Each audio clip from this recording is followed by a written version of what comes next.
Assalamualaikum dan selamat datang ke saluran ajar pendidikan di luar buku teks. Apa tempat yang paling menakutkan? Bagi ramai orang, jawapan yang utama tentulah tak lain tak bukan pejabat LHDN. Sebab dia lembaga. Jap, video seram. Pencarian tempat yang menakutkan adalah antara kegemaran umat manusia. Mereka masuk ke rumah-rumah terbiar, hutan-hutan dalam dan tanah kuburan untuk mengorek rahsia kelibat-kelibat misteri yang buat bulu roma meremang. Mungkin ini didorong oleh sifat ingin tahu manusia yang bukan sahaja berlari daripada ketakutan, mereka malah mencari dan mendekatinya. Tapi ada dua tempat yang menampilkan keseraman yang paling tinggi makamnya, iaitu lautan dalam dan angkasa lepas. Kedua-duanya berada pada dimensi yang paling susah diterokai oleh rasa ingin tahu manusia. Satu berada pada kedudukan paling bawah dalam dunia dan satu lagi menjulang tinggi melepasi langit. Kedua-duanya gelap, kedua-duanya misteri. Lalu satu persoalan penting harus dikemukakan, yang mana satu lebih menyeramkan, lautan dalam ataupun angkasa lepas. Maka dalam video ajar kali ini, ayuh kita meneroka persoalan pertembungan kedua-dua tempat tersebut. Berapa banyak yang kita tahu? Ketakutan bukan saja pada benda yang kita tahu. Contohnya, kita takutkan harimau kerana kita tahu bahawa ia adalah pemangsa yang boleh merobek sekalian daging hidupan. Tapi ketidakpastian dan ketiadaan maklumat boleh mendatangkan satu ketakutan yang meresahkan hati. Pada suatu ruangan yang gelap, kita bukanlah takut pada kegelapan tu, tapi kita takut terhadap apa yang mungkin menyorok dan menyelinap di sebalik ketiadaan cahaya tersebut. Dan angkasa lepas adalah lambang mutlak kejahilan manusia. Percubaan ratusan tahun yang telah dilakukan, berbilion-bilion wang yang telah habis untuk menjawab satu persoalan ringkas, adakah kita keseorangan di alam semesta, masih belum terjawab. Di sebalik bertrilion-trilion galaksi, bilangan planet dan bintang yang tak terhingga banyaknya, kenapa kita masih tak temui walaupun satu hidupan di luar bumi? Maka dua kemungkinan wujud, sama ada kita keseorangan di angkasa lepas yang tersangat luas ni, ataupun tidak. Kedua-duanya sama menakutkan, kata pemikir. Jika kita keseorangan, ia mengerikan, dan jika tidak, macam mana agaknya sifat makhluk asing yang wujud tu?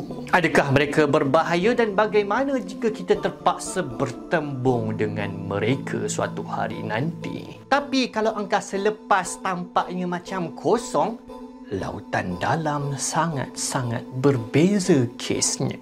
Takut keseorangan? Jangan risau. Dalam lautan dalam, kita ditemani oleh 200,000 spesies yang kita tahu dan lebih daripada 2 juta spesies yang kita tak pernah tahu dan tak pernah lihat serta temui. Dan terdapat lebih daripada 2 juta spesies makhluk laut yang kita tak pernah tahu, tak pernah lihat, tak pernah temui, dan kita tak mengenali sifat-sifat mereka. Sedangkan hidupan di laut lebih banyak 2 kali ganda daripada hidupan di atas muka bumi. Dan ketika manusia bersorak menjelajah angkasa lepas, dunia laut masih kekal misteri dengan hanya 5% yang baru diterokai. Rupa makhluk yang menakutkan. Imej visual dan rupa bentuk suatu hidupan menentukan darjah ketakutan kita kepadanya. Tapi disebabkan tiada kehidupan yang pernah ditemui oleh manusia di angkasa lepas, ini membuka ruangan untuk kita berhayal dan berimajinasi. Kalaulah makhluk asing ni memang wujud ke angkasa lepas, macam mana agaknya rupa mereka? Antara bayangan yang paling popular adalah makhluk yang berbentuk separa humanoid, tetapi memiliki fungsi mata yang lebih tinggi dan otak yang besar lantaran kecerdikannya yang jauh mengatasi manusia. Boleh jadi juga makhluk asing yang wujud di angkasa lepas adalah berbentuk pemangsa yang paling optimum. Ia mampu membunuh sekalian makhluk dengan senjata dan kebolehan luar biasanya. Ia adalah pembunuh yang paling efisien dalam galaksi. Atau mungkin lantaran kecerdikan menghasilkan teknologi tahap yang paling tertinggi, alien peneroka angkasa yang bertamadun cuma perlu menggunakan senjata tercanggih di cakrawala untuk membunuh mangsanya. Makhluk asing tu semua ialah menakutkan, tapi itu cumalah imajinasi khayalan manusia je. Tapi di lautan dalam kita sebenarnya tak perlu berimajinasi, kerana wajah-wajah alien itu sebenarnya telah pun berada pada bawah tapak kaki kita. Di lautan dalam kita ada alien sebenar yang lebih menakutkan seperti sotong misteri Magna Pina ini yang ditemui di zon gelap kedalaman 1 km bawah laut. Dengan kepanjangan hampir 6 meter, alien lautan dalam ini seolah mengadili makhluk darat yang berani menceroboh dunianya. Ikan anglerfish ini membuat kita berfikir sama ada kita benar-benar mahu mendekati lautan dalam. Cacing alien menakutkan, kita ada di permukaan laut. Kapal alien, kita ada obor-obor Tiburonia Grand Royal yang seakan kapal induk alien yang sebenar.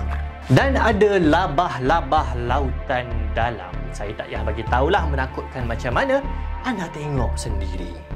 Jangan risau, ia tak ada gigi untuk menggigit mangsa. Sebaliknya, ia mencucuk proboscisnya pada mangsa dan menyedut sekalian isi makhluk yang tidak bernasib baik tersebut. Bunyi. Angkasa lepas adalah vacuum. Ia tak memiliki udara ataupun medium untuk gelombang bunyi sampai kepada deria pendengaran manusia. Ia adalah makam sunyi abadi yang terbesar. Angkasa lepas ni mungkin dengar macam satu syurga untuk mereka yang sukakan kesunyian, yang nak lari jauh daripada kebingitan hiruk pikuk dunia. Tapi bunyi adalah elemen yang penting dalam kecemasan. Apabila kita ketakutan dan berada dalam bahaya, tubuh kita mengaktivasikan jeritan kuat untuk mengaktifkan ketajaman deria dan untuk meminta pertolongan. Semakin takut dan semakin bahaya situasi kita, semakin kuat kita menjerit. Tapi di angkasa lepas, tak ada siapa yang boleh mendengar jeritan kita.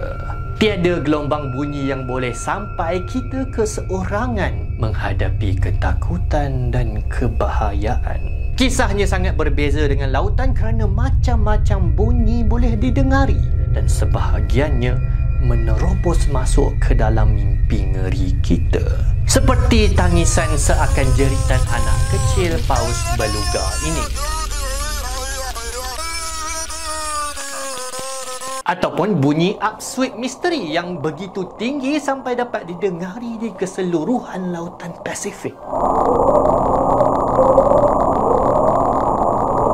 Bunyian ini masih tak dapat dikenal pasti puncanya sampai sekarang. Ataupun bunyi The Plug yang sangat berkuasa ini yang dikesan pada tahun 1997. Kematian. Tak syak lagi, benda yang paling ditakuti oleh manusia adalah kematian. Kullu nafsin dha'iqatul maut. Setiap yang bernyawa pasti akan mengalami kematian. Tapi kita berharap dan kita sangat-sangat mahu bahawa kematian kita adalah yang paling baik dan yang paling kurang menakutkan. Jadi antara kematian di angkasa lepas dan di lautan dalam, mana satu yang lebih kurang menakutkan? Kematian di angkasa lepas adalah cepat. Dalam masa 15 saat, anda hilang kesedaran kerana tiada oksigen. Tamat 1 minit, habislah proses kematian di angkasa lepas. Tapi kematian akibat lemas lebih menakutkan. Ia lebih lama, mereka yang kelemasan akan diserang panik. Ototnya kejang dan dia bergelut menahan nafas selama 87 saat. Kemudian otaknya akan merasakan bahawa tubuhnya sedang mati sebab ia menahan nafas. Maka dipaksa disedut air ke dalam paru-paru. Ini sangat malang kerana yang lebih teruk daripada ketiadaan udara adalah bernafas dalam air. Mangsa semakin panik, tekaknya dicekik perlahan-lahan. Semakin banyak air yang disedut, semakin nipis peluang terselamat. Kematian sepenuhnya boleh mengambil masa selama 6 minit. Jadi berdasarkan penerokaan terhadap darjah keseraman antara dua tempat tersebut, angkasa lepas dan lautan dalam, kita bolehlah simpulkan bahawa lautan dalam lebih menakutkan. Walaupun ia tak sepopular penerokaan terhadap angkasa lepas. Dan ketakutan adalah lambang dangkalnya ilmu manusia. Manusia tersangat jahil. Maka moleklah rasa ketakutan itu kita gantikan dengan sifat taqwa. Kerana yang memberikan ketakutan adalah Allah yang Maha Esa dan dialah juga yang boleh menyelamatkan kita. Jadi apa pandangan anda? Anda rasa mana yang lagi menakutkan? Lautan dalam ke angkasa lepas? Tulis dalam bahagian komen. Jangan lupa untuk like, share dan subscribe. Dan kalau anda menyokong dan berminat dengan saluran ajar, sudilah untuk menjadi ajarian di YouTube. Dan begitu juga kalau anda berminat nak dapatkan merchandise ajar, bolehlah dapatkan juga di ajar.com.my/shop. Jadi kita jumpa lagi dalam video ajar yang akan datang. Assalamualaikum.